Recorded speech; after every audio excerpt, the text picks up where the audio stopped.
So going to the next question, and it's a really cool question. In one of your presentations, you talk about lean startup mythbusters. Yeah. Again, can you pick, let's say, your favorite two? Right. So I guess that I'm not even sure any of them are my favorites, right? I bust them because I don't like any of them. But so there's a lot of people out there that like to talk about how lean startups forces entrepreneurs to think small.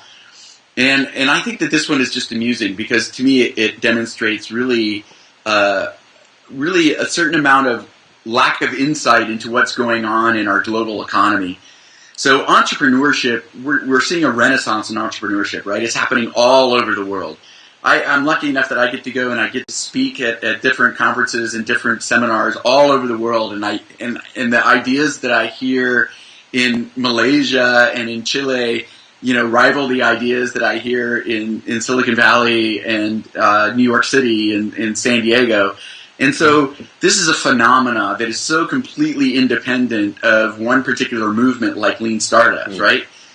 The entrepreneurship is global. It's happening everywhere. People are graduating from college, even from high school, assuming that they're going to start a business. Well, it just stands to reason that if you have hundreds of thousands of entrepreneurs, then what you're going to see is people that are trying to solve their own problems. And guess what? A majority of those problems that people are trying to solve are not going to be the huge disruptive problems that huge disruptive companies end up, solving. They're going to tend to be a little bit small. They're going to be about their own lifestyle. They're going to, hey, I've got this iPhone. Wouldn't it be cool if the iPhone could do X? You're also going to see a bunch of people that are tackling the same problem. If you have hundreds of thousands of startups, people are going to try tackling the same problems, but they've got a small difference in the way they want to tackle it, or they're going after a different market segment. I mean, think about the startup as a product. What we're seeing is just a ton of competition for creating the right business. And to me, that can only be a good thing.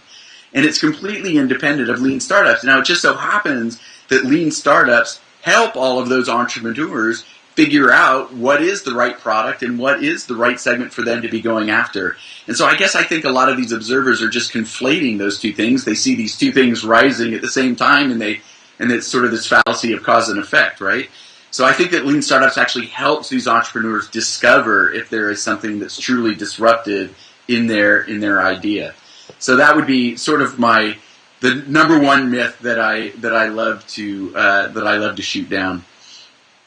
You want me to try to tackle another one? Yeah. Far away. So I guess the other one is that.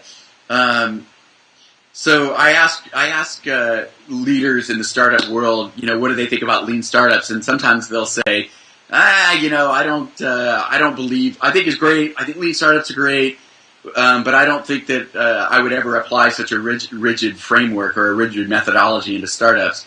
And lean startups is nothing about a rigid framework. There really is no. If anybody's trying to sell you lean startups, here's the 3 steps you need to take in order to be a successful startup.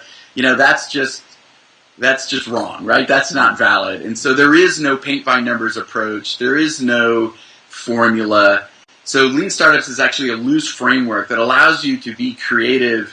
It allows the art of entrepreneurship to flourish within a set of principles that if you adopt should help you nail your product market fit quicker than if you didn't adopt those.